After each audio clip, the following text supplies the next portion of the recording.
The wind moved softly across the prairie that afternoon.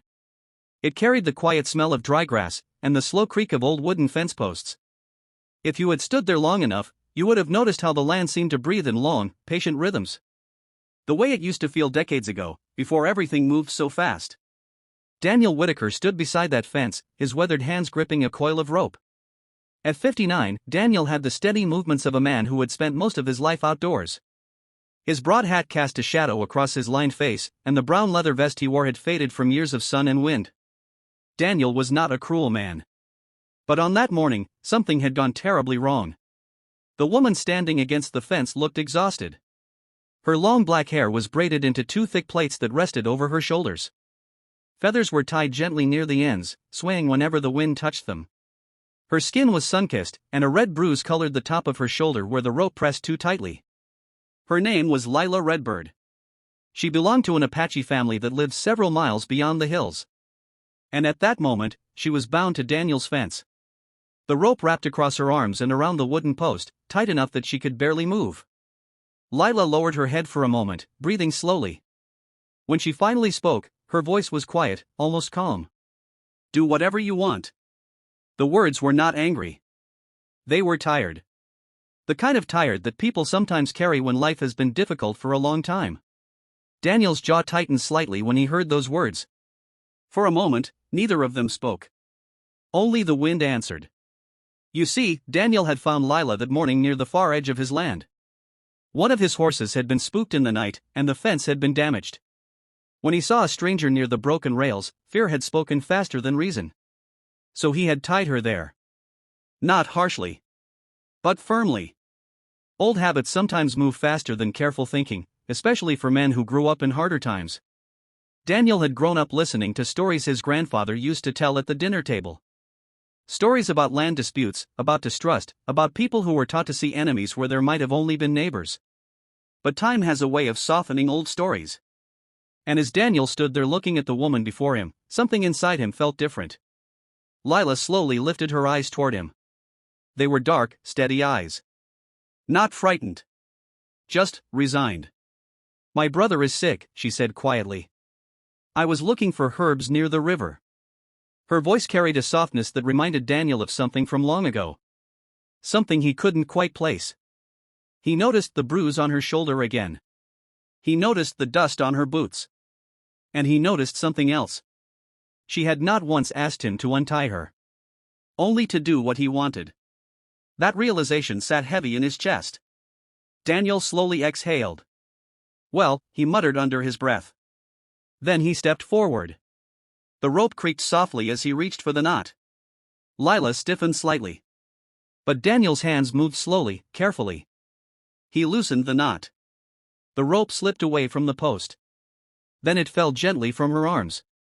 For a moment, Lila didn't move. She simply looked down at the rope on the ground, as if she needed a second to understand what had just happened. Daniel stepped back and cleared his throat. I shouldn't have tied you up, he said quietly. The prairie wind carried his words across the grass. Lila rubbed her wrist slowly. Then she looked up at him. Her eyes softened, just slightly. My grandmother always said, she replied gently, sometimes fear speaks before kindness wakes up. Daniel let out a small breath that almost sounded like a laugh. That sounds about right, he said. For a long moment they stood there together beside the fence, two strangers sharing the quiet of the open land. Eventually Daniel glanced toward the hills. You said your brother's sick? Lila nodded. He's had a fever 3 days. Daniel scratched the back of his neck. Well, he said slowly, I know a few plants around here too. He gestured toward the distant riverbank. My wife used to gather herbs before she passed. She taught me a few things. The words came out softly, but there was a quiet ache behind them. Lila studied his face for a moment. Then she nodded. Together they began walking through the tall prairie grass. The sun climbed higher as they moved. And the land around them seemed warmer somehow, as if it approved of the change in direction.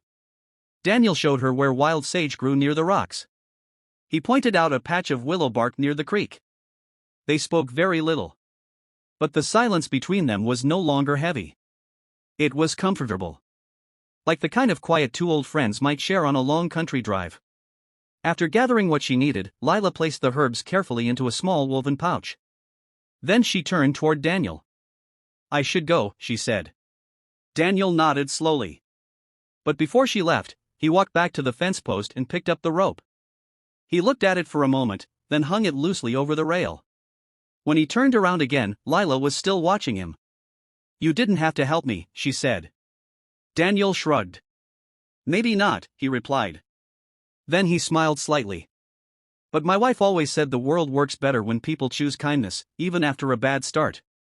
Lila's eyes brightened just a little. "My grandmother said the same thing." They shared a quiet laugh. The kind of laugh that doesn't need much explanation. Then Lila stepped back onto the dusty path that led toward the hills.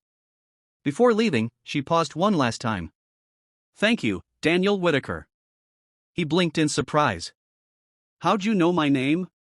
She smiled faintly. "Your mailbox." Daniel chuckled. "Well, take care of your brother, Lila Redbird." She nodded once more. Then she walked away into the wide open prairie. Daniel stood beside his fence for a long time after she disappeared beyond the tall grass. The wind moved gently again. The same wind that had carried her quiet words earlier. "Do whatever you want." But those words felt different now. Because sometimes, the most powerful thing a person can do is choose not to do harm. Sometimes kindness doesn't arrive with trumpets or applause. Sometimes it arrives quietly, with a simple decision.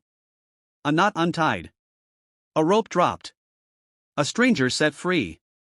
And on that wide prairie, under the slow-moving sky, Daniel Whitaker understood something that many people only learn later in life. The past may shape us. But kindness is always a choice we can make today. And often, it begins with something very small. Like loosening a knot and letting another human being walk home.